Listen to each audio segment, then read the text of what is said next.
High লুটে নিল, আমাকে একদম শেষ করে দিল। আমি পুরোপুরি শেষ হয়ে গেলাম। এই লোকটা আমার সম্মানকে মাটিতে মিশিয়ে দিল।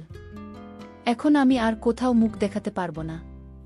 যাব তো কোথায় যাব? আমার তো কোনো আশ্রয়ও নেই। এই লোকটা আমাকে একেবারে ধ্বংস করে দিল। ভাড়া নিতে এসেছিল আর আমাকেই শেষ করে গেল। আমি এমন কান্নাকাটি আর হিচ্ছি শুরু করলাম যে আমার অবস্থা দেখে কেউ চোখের জল আটকে রাখতে পারল না। ছোটবেলা থেকেই আমার নাটক করার খুব শখ ছিল। আজ আমি এমন নাটক করলাম যে সবাই আমার কথায় ভুলে গেল। গোটা পাড়া আমাদের বাড়ির সামনে জড়ো হয়ে গেল। সবাই আমার প্রতি সহানুভূতি দেখাচ্ছিল। বাড়িওয়ালাকে সবাই গালাগালি দিচ্ছিল। বেচারা বারবার নিজের পক্ষে সাফাই গাইছিল, কিন্তু কেউ তার কথায় কান দিচ্ছিল না। আমি একটা তরুণী মেয়ে, আর আমার এই অবস্থা দেখে সবার সহানুভূতি আমার সঙ্গে ছিল। কাঁদতে কাঁদতে আমি চোখের কোণ দিয়ে বাড়িওয়ালার দিকে তাকাচ্ছিলাম। সে ভয়ে ঘাবড়ে গিয়েছিল আর ভিড়ের রাগ থেকে নিজেকে বাঁচানোর চেষ্টা করছিল। কিছুক্ষণ আগেই সে ভাড়া চাইতে এসেছিল, আর আমি এমন নাটক করলাম যে তার সম্মান বাঁচানোর কোনো পথ রইল না। আসলে আমার বাড়িওয়ালা একজন ভদ্র মানুষ ছিল, শুধু একটু রাগী স্বভাবের। সে কখনো আমার দিকে খারাপ নজরে তাকায়নি। আছে রেগেমেগে ভাড়া চাইতে এসেছিল, কারণ কয়েক মাস ধরে আমরা তাকে কোনো টাকা দিইনি। আমাদের কাছে আজও ভাড়া দেওয়ার টাকা ছিল না। তাই আমি একটা চাল চাললাম। মিথ্যে বলে তাকে বাড়ির ভেতরে ডাকলাম। আমি বললাম, দেখুন, এত গরমে আপনি এত দূর থেকে এসেছেন, ভেতরে আসুন, আমি ঠান্ডা শরবত খাওয়াই। সে জানত না যে আমি বাড়িতে একা। সে ভেতরে আসতেই আমি আমার পরিকল্পনা শুরু করে দিলাম। বিছানায় থাকা চাদরটা মেঝেতে ফেলে দিলাম, চুলগুলো এলোমেলো করে দিলাম আর নিজের জামাকাপড় ছুঁড়ে ফেললাম। নিজের কাঁধে আঙুলের দাগও নিজেই বানিয়ে ফেললাম। এসব আমি এত তাড়াহুড়ো আর চালাকির সঙ্গে করলাম যে বাড়িওয়ালা হতভম্ব হয়ে গেল। সে স্বপ্নেও ভাবেনি যে আমি এমন কিছু করতে পারি। আমার এই নাটক দেখে সে ভয় পেয়ে গেল। আমি তৎক্ষণাৎ চিৎকার শুরু করলাম। বাইরে বেরিয়ে কাঁদতে চেঁচাতে লাগলাম। পাড়ার লোকজন আমার এলোমেলো চুল, ছেঁড়া জামা আর দাগ দেখে অবাক হয়ে গেল। সবাই বাড়িওয়ালাকে দোষ দিতে শুরু করল। লোকজন বলতে লাগল, এত ভদ্র দেখতে লোকটা, ভেতরে ভেতরে এত নোংরা। গরিবের ভাড়া না পেলে তার মানে এই নয় যে কারো ইজ্জতের উপর হাত তুলবে। পাড়ার মহিলারা আমার সঙ্গে সহানুভূতি দেখাচ্ছিল। আমার মা ও বাজার থেকে ফিরে এসে আমাকে এই অবস্থায় দেখে জোরে জোরে কাঁদতে শুরু করল। তিনি জানতেন না যে এসব আমার নাটক। পাড়ার লোকজন বাড়িওয়ালাকে বলতে লাগল, এবার তোকে এই মেয়ের সঙ্গে বিয়ে করতে হবে, আর এই বাড়িটা ওর নামে করে দিতে হবে, নইলে তোকে এখানে থাকতে দেব না, পুলিশের রিপোর্টও করব। বাড়িওয়ালা বারবার বলছিল কি সে কিছুই করেনি, কিন্তু কেউ তার কথা শুনতে রাজি ছিল না। সে একজন ভদ্র আর বিবাহিত মানুষ ছিল, কিন্তু তার সাফাই কেউ ভরসা করল না। পাড়ার লোকজন এত চাপ সৃষ্টি করল যে তাকে আমার কথা মেনে নিতে হলো।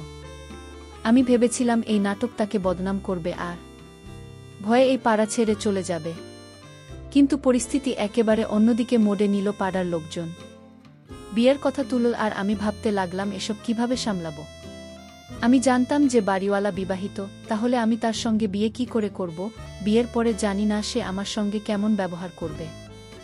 আমি বারণ করার চেষ্টা করলাম, কিন্তু সেখানে দাঁড়িয়ে থাকা মহিলারা আমাকে বোঝাতে শুরু করল। তারা বলল, এখন তোকে কেউ গ্রহণ করবে না, তার ভবিষ্যৎ নষ্ট হয়ে যাবে, তোকে এই লোকটির সঙ্গে বিয়ে করতেই হবে। আমার নিজের নাটকই আমার উপর ভারী হয়ে গেল। আমার মাও কাঁদতে কাঁদতে বলল, যা হয়েছে তা ভুলে যা, বাড়িওয়ালা ভালো মানুষ, হয়তো সে শয়তানের প্রযোজনায় পড়ে গিয়েছিল, তার সঙ্গে বিয়ে করেনে, তোর জীবন সামলে যাবে। পাড়ার লোকজনের চাপ আর মায়ের কথার সামনে আমাকে মাথা নোয়াতে হলো। সবার সামনে জোর করে আমার সঙ্গে বাড়িওয়ালার বিয়ে করিয়ে দেওয়া হলো। বিয়ের পরে সেই বাড়িটা আমার নামে করে দিল। যে বাড়ির ভাড়া নিয়ে সে এত হিচি করত, সেটা এখন আমার হয়ে গেল। আমি আমার জয়ে খুশি ছিলাম যে এখন বাড়িটা আমাদের, আর ভাড়াও মাফ। কিন্তু এই বিয়েটা আমাকে ভেতর থেকে নাড়া দিয়েছিল। আমি বুঝতে পারছিলাম না যে এখন বাড়িওয়ালার থেকে কিভাবে পিছু ছাড়াবো। বিয়ের পরে লোকজন ধীরে ধীরে সেখান থেকে চলে গেল বাড়িতে। শুধু আমি, আমার মা আর বাড়িওয়ালা রইলাম। আমি ভেবেছিলাম সে আমাকে বকবে বা কটু কথা বলবে, কিন্তু যা হলো তা আমার কল্পনার বাইরে ছিল। সে আমার মাকে বলল, এখনো আমার বউ, তাই আমি ওকে আমার বাড়িতে নিয়ে যাচ্ছি। এই বাড়িটা এখন আপনার, আপনি এখানে আরামে থাকুন, আমি আর ভাড়া যাইতে আসব না। তার এই কথা শুনে আমার মাথা ঘুরে গেল। আমি ভাবিনি যে সে আমাকে তার সঙ্গে নিয়ে যাবার কথা বলবে। আমি অনেক বারণ করলাম কিন্তু সে আমার হাত ধরে বলল, আজ থেকে তুমি আমার দায়িত্ব। সে আমাকে গাড়িতে বসিয়ে তার বাড়িতে নিয়ে গেল। গাড়িতে বসতেই আমার ভয় আরও বেড়ে গেল। আমার মা আর সঙ্গে ছিল না। পাড়ার লোকজনও নেই। তার রাগী আর ঘৃণাভরা চোখ দেখে আমি কাঁপছিলাম। প্রায় 1 ঘন্টা পরে গাড়িটা একটা ছোট্ট বাড়ির সামনে থামল। বাড়িওয়ালা আমাকে জোর করে গাড়ি থেকে নামালো আর বাড়ির ভেতরে নিয়ে গেল। সেখানে সে আমাকে একটা ঘরে আটকে দিল। আমি ভয়ে কাঁপছিলাম। এখন সে যাই করুক, আমাকে এই একাই মোকাবিলা করতে হবে। কিছুক্ষণ পরে ঘরের দরজা খুলল। একটা সুন্দরী তরুণী মেয়ের ভেতরে এল। তাকে দেখি আমি বুঝলাম এটা বাড়িওয়ালার প্রথম বউ। সে এতটাই সুন্দর ছিল যে আমি নিজেকে প্রশ্ন করলাম, যার প্রথম বউ এত সুন্দর সে আমার মতো সাধারণ মেয়ের দিকে কেন তাকাবে? যদি সে আমার কাছে এগিয়ে আসছিল, আমার ভয়ে আরও বাড়ছিল। আমি ভাবছিলাম সে আমার সঙ্গে কেমন ব্যবহার করবে। কোনো স্ত্রীর পক্ষে এটা মেনে নেওয়া সহজ নয় যে তার স্বামী দ্বিতীয় বিয়ে করেছে। আর যেভাবে আমাদের বিয়ে হয়েছে, আমি তার কাছ থেকে কোনো ভালো ব্যবহারের আশা করিনি। হয়তো তাকে আমার মিথ্যের কথা জানা হয়ে গেছে। হয়তো বাড়িওয়ালা তাকে বলে দিয়েছে যে আমি কিভাবে তাকে ফাঁসিয়ে বদনাম করেছি। আমার মনে হলো এখন সে আমার থেকে বদলা নেবে। যদি তাকে সত্যিই সব জানা হয়ে থাকে, তাহলে জানি না সে আমার সঙ্গে কি করে বসবে। সে আমাকে ঘুরে ঘুরে দেখছিল, যেন আমার মধ্যে কিছু খুঁজছে। কিছুক্ষণ চুপচাপ আমাকে দেখার পরে সে হালকা হাসল। আমার মুখে ছড়িয়ে থাকা চুলগুলো সে বড় আদর করে কানের পিছনে গুজে দিয়ে বলল, তুমি তো খুব সুন্দর, কিন্তু তুমি কেমন বউ বিয়ের জামা পরে সাজনি বিয়ের রাতে? সে যে গুজে সুন্দর হতে ইচ্ছে করে না। তার কথা শুনে আমি অবাক হয়ে গেলাম। আমি তার মুখের দিকে তাকালাম, যেখানে কোনো খোঁচা বা ব্যঙ্গ ছিল না, বরং তার হাসিতে একটা অদ্ভুত আপন ভাব ফুটে উঠছিল। সে আমার খালি হাতের কবজি দেখে এক মুহূর্ত না ভেবে নিজের হাতের চুড়ি খুলে আমাকে পরিয়ে দিল। তার এই আচরণে আমি অবাক হয়ে গেলাম। আমি তার সতীন, কিন্তু সে আমার সঙ্গে এত আদর করে কথা বলছে। সে আমার পাশে বসে গল্প শুরু করল। তার কথায় ভালোবাসার ছোঁয়া ছিল, ঘৃণা বা শত্রুতার কোনো চিহ্ন ছিল না। তার হাসি আর ভালোবাসাপূর্ণ কথা আমার ভয়ে কিছুটা কমিয়ে দিল।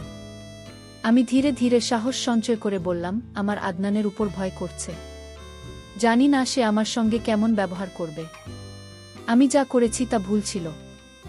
গরিবী আমাকে এসব করতে বাধ্য করেছে। আমার কথা শুনে সে বলল, চিন্তা করো না, আদনান খুব ভালো মানুষ। সে তোমার সঙ্গে কিছু খারাপ করবে না। এটা বলি সে ঘর থেকে বেরিয়ে গেল। কিছুক্ষণ পরে 1 গ্লাস দুধ নিয়ে ফিরল আর আমাকে দিয়ে বলল, এই দুধটা খেয়ে নাও, তোমার নিশ্চয়ই খিদে পেয়েছে। আর দেখো, আদনান তোমার উপর রাগ করবে না। সত্যি আমার খিদে পেয়েছিল। সারাদিনের নাটকের জন্য আমি কিছুই খাইনি। আমি গ্লাসটা তুলে দুধ খেয়ে নিলাম। তারপর ঘরের এদিক ওদিক তাকাতে লাগলাম। কিছুক্ষণ পরে দরজা আমার খুলল। আমার চোখ পড়তেই আমার শ্বাস আটকে গেল। আমার সতীন বরের পোশাক পরে ঘরে ঢুকল। সে বরের শেরবানি পরেছিল, যেটা তার গায়ে বেশ মানাচ্ছিল। মাথায় বিয়ের গয়নাও সাজিয়েছিল। ঘরে ঢুকে সে দরজায় খিল দিল। আমি ভয়ে উঠে দাঁড়ালাম। তাকে বললাম, তোমার মাথা খারাপ হয়ে গেছে, এসব কি করছো? কিন্তু সে আমার কথা কানে নিল না। ধীরে ধীরে আমার কাছে এসে একটা ছোট্ট মুখমলের বাক্স খুলে আমার সামনে ধরল। তাতে একটা ঝকঝকে সোনার চেন ছিল। সে হেসে বলল, এটা তোমার মুখ দেখানোর উপহার। তুমি আমার বউ। আমি তোমাকে খুব ভালোবাসব, কিন্তু তুমি আমাকে ছেড়ে কোথাও যেও না। আমি ভয়ে বিছানা থেকে উঠে চিৎকার করতে করতে দরজার দিকে দৌড়ালাম। কোনো মতে দরজা খুলতেই দেখলাম বাড়িওয়ালা আদনান বাইরে দাঁড়িয়ে। তাকে দেখি আমি তার গলা জড়িয়ে জোরে জোরে কাঁদতে লাগলাম। আদনান ঘরের ভিতরে উকি দিল। তার বউ তখনও বরের পোশাক পরে বিছানায় বসেছিল। সে ঘরে ঢুকে রেগে তার বুকে জিজ্ঞেস করল, যারা এসব কি? যারা হেসে বলল, আমি বর হয়েছিলাম, এই পুতুলটা আমার বউ। আমি ওকে মুখ দেখানোর উপহারও দিয়েছি, কিন্তু এটা ভালো বউ নয়।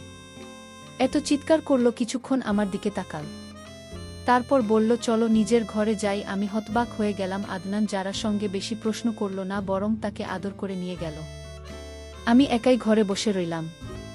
কিছুক্ষণ পরে আদনান ফিরে এল আর আমার পাশে বসল। সে আমাকে এমন একটা সত্যি কথা বলল যা শুনে আমার আত্মা কেঁপে উঠল।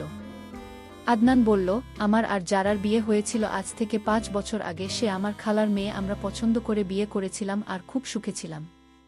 বিয়ের 4 মাস পরে যারা গর্ভবতী হলো, আমাদের খুশির সীমা ছিল না। কিন্তু ভাগ্যের পরিহাস, কয়েক মাস পরে আমাদের সন্তান হারিয়ে গেল। যারা এই ধাক্কা সামলাতে পারল না, আমি তাকে অনেক সান্ত্বনা দেওয়ার চেষ্টা করলাম। বুঝলাম যে সন্তান আল্লাহর দান, তিনি নিয়েছেন, আবার দেবেন। ধীরে ধীরে সে স্বাভাবিক হল। কয়েক মাস পরে সে আবার গর্ভবতী হল। এবার আমরা খুব সাবধান ছিলাম। কিন্তু আবার সেই একই ঘটনা ঘটল, আমাদের দ্বিতীয় সন্তানও হারিয়ে গেল। এই ঘটনার পরে যারা পুরোপুরি ভেঙে পড়ল। আমি তাকে বোঝানোর অনেক চেষ্টা করলাম, কিন্তু সে বাঁচার ইচ্ছা হারিয়ে ফেলেছিল। অনেক সময় লাগল, কিন্তু শেষে যারা সুস্থ হলো। আমরা ভেবেছিলাম এবার আমাদের জীবন স্বাভাবিক হবে। যখন যারা তৃতীয়বার গর্ভবতী হলো, সে সারাদিন খোয়াবে হারিয়ে থাকত, নিজের জায়গা থেকে উঠত না, তাকে সবসময় ভয় লাগত আবার তার সন্তানের কিছু হয়ে যাবে। কিন্তু বলে না, ভাগ্যের সামনে কারো কিছু চলে না। এবার যারা একটা সুস্থ সন্তানের জন্ম দিল, আমরা খুব খুশি ছিলাম। কিন্তু আমাদের সেই খুশি বেশিদিন টিকল না। আমাদের সন্তান মাত্র 2 সপ্তাহ আমাদের কাছে ছিল। তারপর তার মৃত্যু হলো। এই ধাক্কায় যারা পুরোপুরি ভেঙে পড়ল। তার মানসিক অবস্থা এতটাই খারাপ হয়ে গেল যে সে পাগল হয়ে গেল। কখনো সে বাচ্চাদের মতো খেলতে শুরু করত, কখনো বুড়ি সেজে বসত, কখনো বর সেজে যেত, আবার কখনো পাগলের মতো চিৎকার করত। শুরুতে আমার কাছে অনেক টাকা সম্পত্তি ছিল। আমি যারা চিকিৎসায় সব খরচ করে ফেললাম। ধীরে ধীরে আমার কাছে কিছুই রইল না। এখন তো এমন অবস্থা যে আমার কাছে শুধু সেই বাড়িটা ছিল যেখানে তুমি আর তোমার মা ভাড়ায় থাকতে। যারা চিকিৎসার খরচ চালানোর জন্য আমাকে বারবার তোমার কাছে ভাড়া চাইতে হতো। আমার রাগ আর বিরক্তির কারণ এটাই ছিল। আমি নিজেও খুব চাপে ছিলাম। 3টা সন্তান হারানোর ব্যথা, আর যারা অবস্থা আমার জীবন তছনছ করে দিয়েছিল। আমি তোমাকে বিরক্ত করতাম, এটা ভুল ছিল, কিন্তু আমার বাধ্যবাধকতা ছিল। আর যারা ডাক্তারের সঙ্গে অ্যাপয়েন্টমেন্ট ছিল, কিন্তু আমার কাছে টাকা ছিল না। তাই আমি তোমার বাড়িতে টাকা চাইতে গিয়েছিলাম। তোমার বাড়ি থেকে ফিরে আমি আমার বন্ধুর কাছ থেকে টাকা ধার করলাম। আমি আমার বউকে খুব ভালোবাসি। তার অবস্থা দেখে আমার হৃদয় ভেঙে যায়। এই বলে আদনান কেঁদে ফেল। তার কথা শুনে আমার মন ভারী হয়ে গেল। আমি উপলব্ধি করলাম যে যে মানুষটাকে আমি খারাপ আর রাগী ভাবতাম, সে ভেতরে ভেতরে কতটা গভীর বেদনায় ডুবে আছে। আমি আদনানের কাছে মাফ চাইলাম আর প্রতিশ্রুতি দিলাম যে এখন থেকে যারার দায়িত্ব আমার। সেই দিন থেকে আমি যারার যত্ন নিতে শুরু করলাম, তাকে ডাক্তারের কাছে নিয়ে যেতাম, সময় মতো ওষুধ দিতাম। সে ধীরে ধীরে ভালো হতে শুরু করল। আদনানও তার কাজে মন দিল, আর তার ব্যবসা আমার চলতে শুরু করল। এখন আমাদের জীবনে সুখ ফিরে এসেছে। আদনান কখনো আমার সঙ্গে অন্যায় করেনি। সে খুশি মনে আমার অধিকার দিয়েছে। যারাও আগের চেয়ে অনেক ভালো হয়েছে। এই অভিজ্ঞতা আমাকে শিখিয়েছে যে মানুষকে তার বাইরের স্বভাব দিয়ে নয়, তা সত্যি আর পরিস্থিতি দিয়ে বিচার করতে হয়। আদনানের শক্তি জানার পরে আমি নিজেকে তার ভুল ছবি আঁকার জন্য দোষী মনে করতে লাগলাম। বন্ধুরা, তোমাদের কাছে আমার একটা অনুরোধ, যারার জন্য দোয়া করো যেন সে পুরোপুরি সুস্থ হয়ে যায় আর আল্লাহ তাকে সন্তানের সুখ দেন।